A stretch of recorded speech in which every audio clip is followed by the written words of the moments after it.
Hey friends, so this is episode number 400 for Emerge Sales Training. If you guys are catching this on video, you guys don't see the episode numbers. But back in September of 2015, while I was still working full-time in my corporate job, I thought I would start a podcast, and we are on number 400, which is sort of crazy. And so in this episode, to commemorate this milestone, I asked on my Facebook page to my friends and family and clients, what should we talk about? And so we have 5 things that questions that people had for me as we celebrate this milestone. Number 1, what is some of the best advice you've been given? Number 2, how do you stay positive and upbeat? Number 3, what's the overview of the business timeline, epiphanies, and breakthroughs? If I wasn't doing Emerge, what would I be doing? That's a funny answer. And then just in general, my thoughts on resilience. And so this is going to be really my insights as an entrepreneur. And for me, when I go to learn things, in my mind, I am always thinking, okay, what is the specific tactical thing? And I do a lot of my teaching that way. But I've also found so much encouragement and hope and really simple ways to change the way I look at things to really open up a ton of clarity in actually hearing just the honest thoughts and the way different entrepreneurs that I find to be, that I would consider more successful. I don't know if that's actually true, but that I would consider successful, what they have to say on the matter. And so I hope that this is an encouragement to you as an entrepreneur. I hope if we are friends or family members and you're checking this out just because of the milestone, I hope it is encouragement to you as you followed my journey for many years. Just as we're all trying to figure out, what are we doing here? What is our purpose? Outside of just, kind of going through the motions. And I'm so grateful that, I've been able to run this coaching company with all of the risks and rewards and highs and feeling gutted sometimes and left for dead. I think a lot of people don't really understand the inner workings of the coaching business. So it probably looks so much more, I think any business, right? So much more happy and carefree than it actually is when you are really carrying the load of, the hopes and dreams of all your clients when it's a little heavy for them. So I'm just going to go ahead and jump in to the first question that I asked is, what's the best advice? Now, most of the things that I would consider advice, instead of I'm not going to necessarily say epiphanies or aha moments. I think there's way too many to cover in 5 years or even the past 6 months to really be able to catalog them well. This would be a 4-hour episode. And I know you like hanging out with me, but I don't know if you like that much. So I'm going to think back to probably some of the best simple pieces of wisdom that have been given to me specifically for me, not like things I read in a book or confirmations or affirmations, that really were the things that shifted me and created some good results. So not confirmations, but actual advice. So I did a little log. No, the first one was from my friend Jody Moore. She is a bold new mom. She runs an awesome life coaching company. We used to work together in our corporate jobs. I have so much love and respect for her. And we were starting our businesses. She's a little bit ahead of me. And we were talking and brainstorming a lot in those early days. And she said to me, "You are a coach, go coach." As I was fiddling around with things that could be good business ideas, she reminded me of my superpower, what I did best, which was coach people. and to make sure that that is where I focused and spent my time. That was great advice, and it continues to be something I go back to whenever I start to have crazy ideas. Second, from my business coach, Heather, keep an impact journal.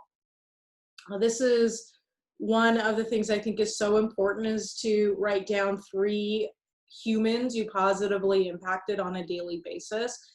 This helps with resilience, which we'll talk about later. It also helps you keep a positive attitude, and it really focuses less on, you know, the ups and downs of income that happen in any business, and keeps you from feeling desperate. And right, if you're not solving problems, you're not going to end up making money. And so if we focus on logging the first part, that was some of the best advice. I give that to every single client. Heather has given me so much wisdom over the past 4.5 years. I couldn't settle it down into one, but I think that's pretty big. The third piece of advice is from my uncle, AJ Prasad. And this is maybe kind of funny, but he said, whatever you do, make sure you keep Karen. Karen is my business partner. She runs all the ops. So whatever you do, keep her. That's a good move. Third, from a couple of clients that we have, from Janet, talk about social media. People need to hear your thoughts. From Ellie, do more small group coaching. And I think multiple people just continue to remind me that I am the brand. Don't forget, you are the brand. And I think that over the past 5 years, that's been something, honestly, even though, right, I create all the content and created the company and all that, is really hard. And I think that you might also struggle with that, right? So you have this thing that you made and that you sell, but then the imposter syndrome will sort of settle in. And for me, growing up, I wouldn't wish fame on my worst enemy. I don't like the spotlight. And I think this has been a really long journey of like, okay, this is my role. This is where I need to be. It's not my inclination to take it. And so I think, you know, what if I'm going to be really, really honest, tried to do is see how I could share the spotlight so that I wouldn't have to take it. And for all of you that have said things like that to me, I consider that to be advice as well. So best advice I've gotten. How do I stay so upbeat and positive? That is the question. So it's all an act. My finance coach calls me Chicken Little. The sky is always falling. On camera, I rely really heavily on my superpower, the things I do really, really well, and that's what you get to see all the time, is me coaching and me in my zone of genius and creating content and things like that. The other parts of the business are harder for me. They're newer for me. I've only been doing them a short amount of time instead of over half my life. And on camera, so maybe I'll just say, how do I appear so upbeat and positive all the time? On camera, I rely on my superpower. And also, I really, before I do anything on camera, I take a few minutes to get in the space of remembering who I am talking to and who I am there to serve, that it's not about proving my value, but it's about providing it that helps one person. That feels better, to be able to be more positive. I'm a student of joy, happiness, and high performance. And so I have a book right there called The Leading Brain, Neuroscience Hacks to Work Smarter, Better, and Happier. I'm currently reading The Happiness Advantage, similar type of reading. I study those things and work to implement those in my habits and in my discipline. So I kind of have a higher foundation that I can fall back to. So even if I'm like super not upbeat or positive, like I crash, I think my foundation is maybe higher because of all those habits. I celebrate often. I talk about wins when I coach.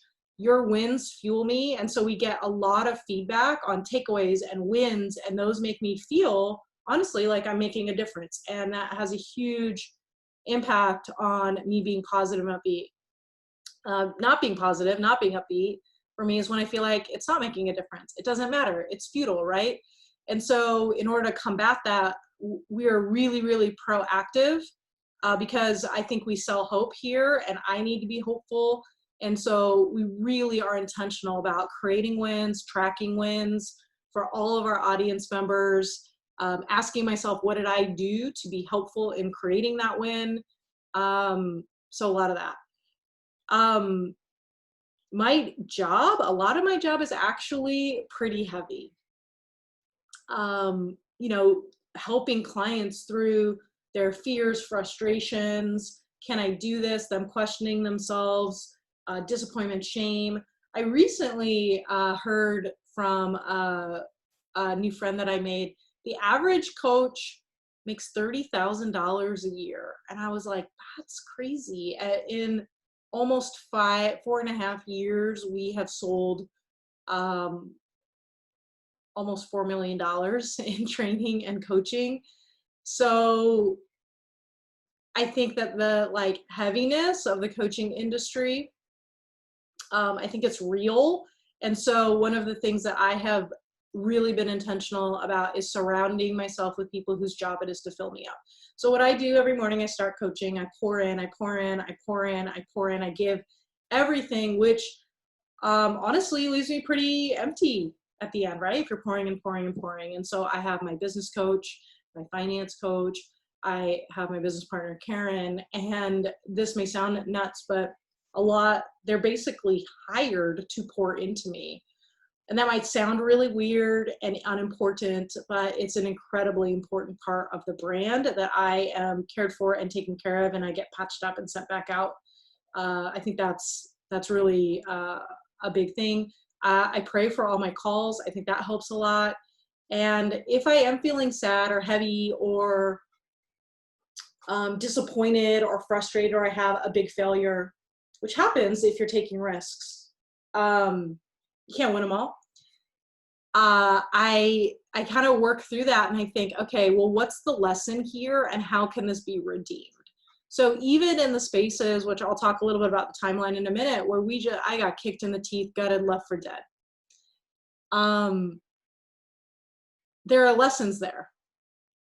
And so if I can take one of my aspects of my leadership superpower is to learn, right? Learn and teach, learn and teach, learn and teach. And so what I do is I actually take that learning talent, right? Instead of woe is me, and which I do that as well, but I take that learning talent and say, what can I learn from this? And how can this help my audience to avoid the same mistake? And what I tell a lot of my one-on-one clients, when I see them going down a path and I say, no, don't go there, I tell them, it has been very expensive for me to learn these lessons, and you pay for my knowledge, my expertise, but also the school of hard knocks that I've had to attend and I've attended on your behalf.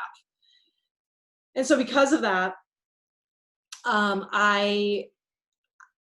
on my watch will you have to learn that lesson on your own, right? You can take my wisdom, you can take my lesson from the school of hard knocks, and you can avoid that. And I think what that does is it helps me stay positive and upbeat, because there's redemption even in everything that is really, really hard. Okay, so next question was overview of the business timeline. March or April 2015, I was in my corporate job. My department got taken away from me. I was really mad. My work from home privileges were revoked, and a little bit while later, Karen was laid off. And I got really, really angry, and I was like, I can't do this. I want to be able to do more with my life. And my corporate job, I loved my company. They were so, so, so good to me. But that was a circumstance that I think was just a massive trigger for me. And so I started tinkering. In September 2015, I started my podcast. In October 2015, I started my first client, still my corporate job. In January 2016, I quit my job. In February 2016, I created Your Direct Sales Foundation, which is currently going through a rebrand of Customer First Sales, which we're pretty excited about. That course has sold, I think, 5,500 copies. And yeah, that February 2016, I made my first sale. April 2016, I hired my business coach, Heather. August 2016, I did my first group coaching. My little one-on-one practice was all filled up. And so we started group coaching. November 2016, I co-created Leadership Foundation with Karen. That was our second course, so we had a company. In January 2017, we had our first $10,000 a month. In April 2017, things got crazy, super crazy, and that's when I started hiring coaches to keep up with demand. That's also when I started getting so overwhelmed, I started getting a really, really bad rash. May in 2017 was our first $100,000 a month, which is crazy. We hired more coaches. October 2017, we reached $1 million in sales for the year. Also, I was still really, really sick. November 2017, we launched our recruiting course and group coaching, Please Recruit Responsibly. It's been renamed a few times, but it was addressing the 5 leadership bottlenecks. February 2018, we started to get stuck in sales. And by stuck, I meant like 80 to 120,000. But we had really, a really big operating budget with all the people we had hired, all the different moving parts, all the operations to support such a big thing. And it started to get really, really hard. Our clients were killing it. Our sales were high. The coaching was so good, but we were barely, like, it was sort of rough. In August of 2018, so it's been 2 years now, I think it might be okay. I've mentioned it randomly in small conversations, is when we had to make a really, really sad and hard decision to actually lay off a portion of our coaching team. We wanted to make it just one thing, but I actually ended up dragging on for like 6 months.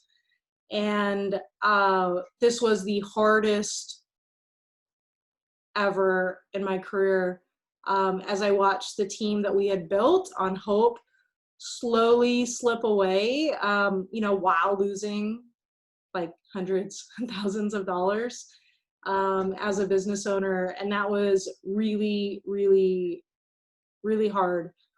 I think what was also really interesting and hard about that same thing is all while that was going down under the surface, our clients were still doing so amazing. And I think that it's possible to be in that space where you could still be really good at delivering your product, but still have broken aspects of your business. And so for those of you that are great at sales and your product is amazing, just because you have broken aspects of your business, because you took risks or you didn't know what you were, you don't have experience in that area, it doesn't mean that it's not enough. It just means those are areas you need to fix. I say that in hindsight. It was hell, and there's still probably quite a bit of scarring left.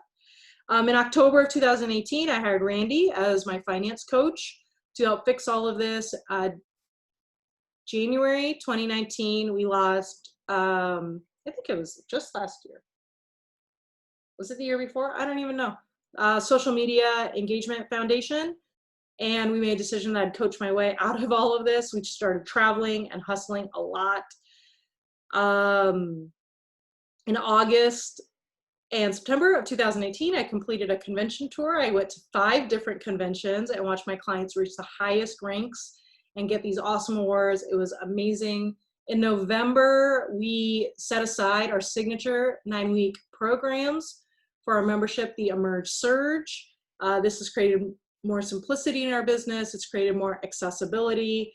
Just last week, we crossed 250 members, which is cool. February 2020, I published my first book. It's right here. It's called Customer First, and I've heard it's pretty solid, pretty good. Great reviews. We're still not really sure what to do with it though. March 2020,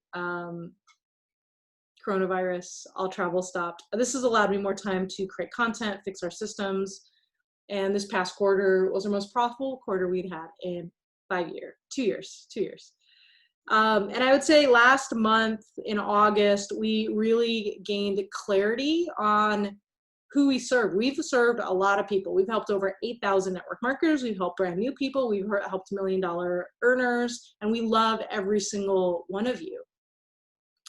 But when we had to really do an analysis and simplifying our business on who do we really help the most and how do we help them, and I'm pretty excited about really providing. I think my role has always been a little bit confusing to me, right? Am I a trainer? Am I a coach? What does that mean? What does it mean to be a coach? Am I a leader?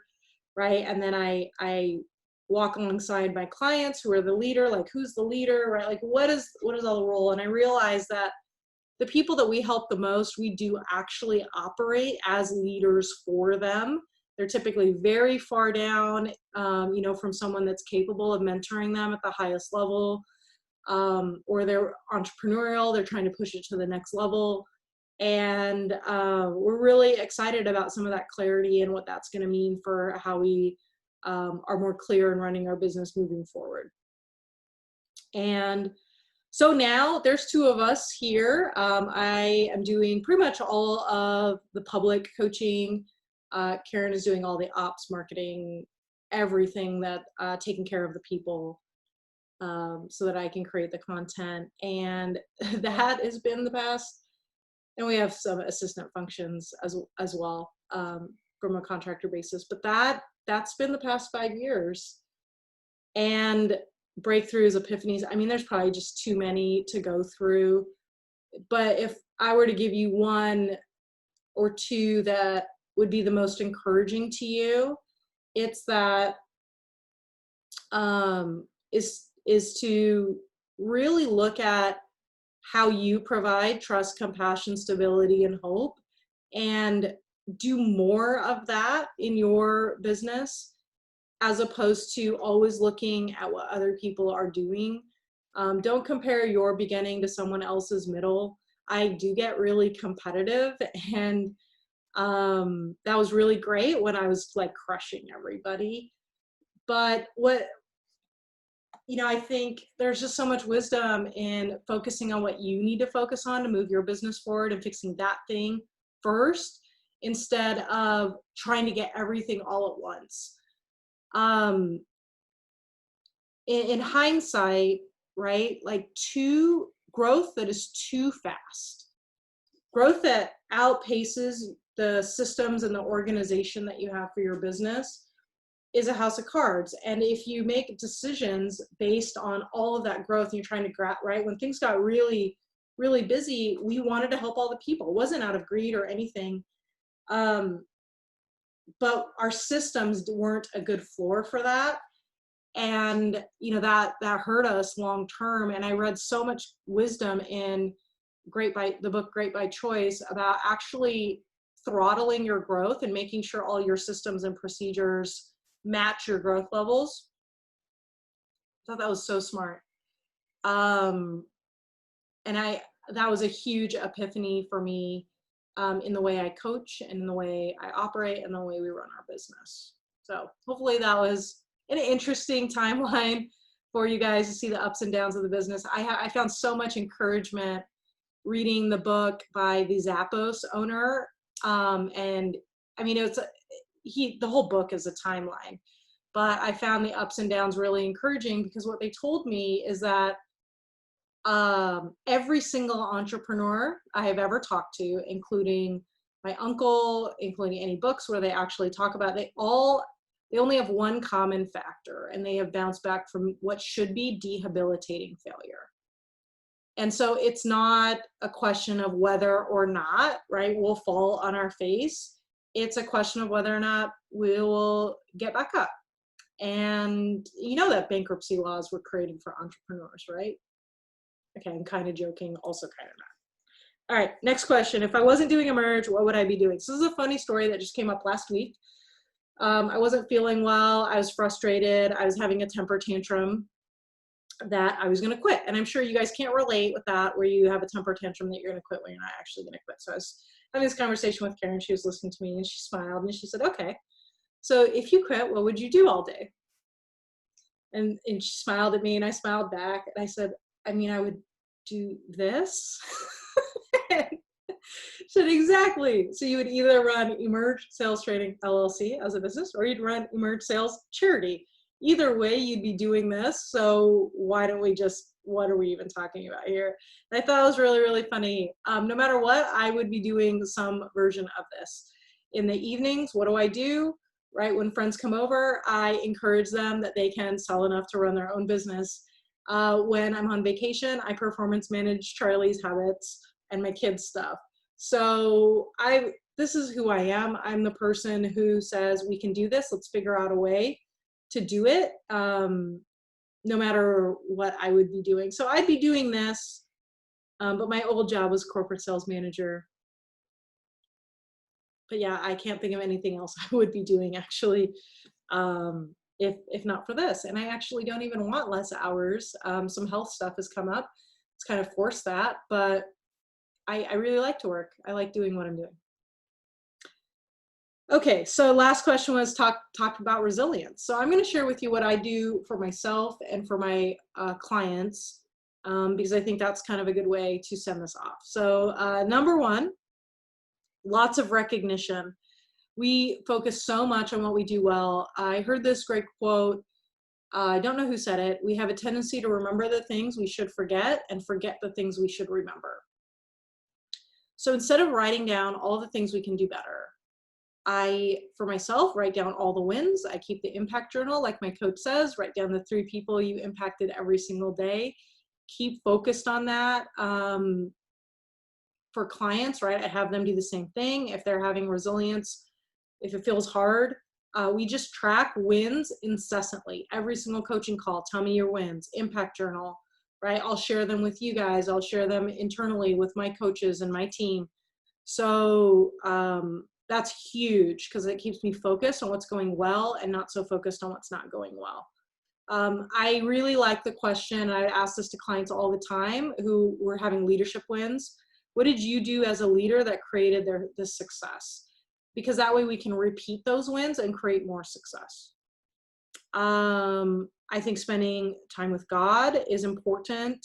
I study the neuroscience behind things like happiness performance. I actually study how to be more resilient.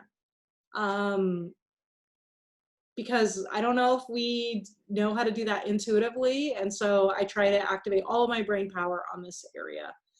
I'm also constantly connected with people who believe in me. I literally will borrow people's belief for a time being if mine is low. I remember when I was writing my book and I was like, what am I doing?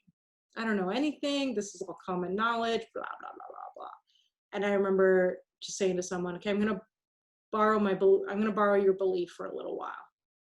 And that's helpful. That's helpful. And I just also understand logically that failures are what qualify us, not what disqualifies us. And so I try to remember that.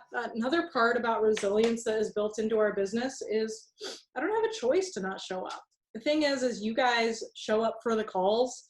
I have clients that are in contract. And so no matter how much I might feel like packing it in, I've actually set up my business so I can't. I literally can't. You're just going to show up and be like, hey, I paid you. Why aren't you here? So I have zero exit plan at this point. Now, do I actually have an exit plan? Sure. I've got a set of knives in the garage. I can reactivate, sell knives at 50%. That would be pretty easy, I think. But I set it up so I can't give up. Their only way out is through. And so that's what I keep reminding myself is the only way out is through if things are hard. You can't turn around because it doesn't change the hard part. It's still there waiting for you and maybe growing and growing and growing. And so the only way out is through, and I believe that.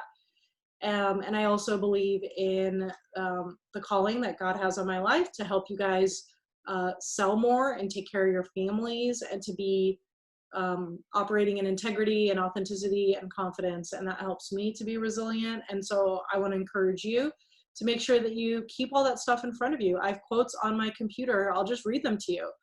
One says, if you need to feed your family, Emerge is here to help you. There's a quote, a little decal above my screen that says, why fit in when you were born to stand out? Dr. Seuss, who actually went to UC San Diego, where I graduated from. Quote over here says, from one of my clients, Rebecca, failure is always on the table, but so is success. Another post that says, trust, compassion, stability, and hope. Another post that says, take off your sandals, for the place where you're standing is holy ground. Another quote, and the trouble is if you don't risk anything, you risk even more. And then a list of coaching questions, which are my oh crap questions. When I have no idea what to say on a call, they're like, what's the real challenge here? And then on the top corner up there, it says, as soon as possible and as long as it takes.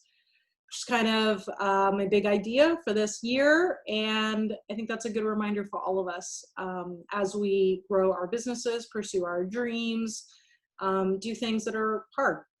And I think we can do that. So hopefully this was encouraging to you and helpful for you. And you're not too put off by, you know, the truth behind what's on camera. And I think you're awesome. And I'm just so grateful that you are part of my life. So thanks for being part of episode 400. And I'll see you on episode 401, 402, 403. And we'll just keep running this thing as long as you guys will help me. Have a great day.